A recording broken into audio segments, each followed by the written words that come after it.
شيء ليه لك ما بعرف ها بعرف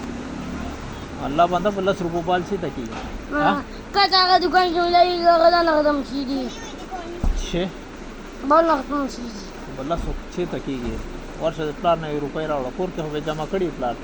ها ما جمع کړی ما نه کړی ته ورته تا دغه کار دې زده کو د ډانچو او ها میخټا کواله شي او سکول خو دې پرې غوستو کا سکول لزیو کنه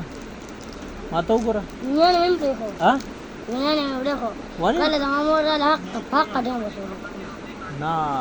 نو پلار یې درمن نه وای ها ولې وای کار کواسي پلار دې روپو شوقین دی روپۍ جمع کوي نو هغه وایي جیب هم راته کار کوي ها صحیح خبره وه روپۍ پلار دې روپۍ خوښې دي که ها نه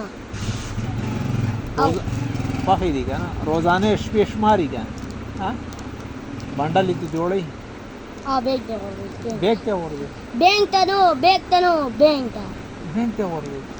بینک ته ورځي ها څو روپۍ به جمع کړي صحیح خبره ما څه پته او ټماټو نه خوري ها یو والله کنه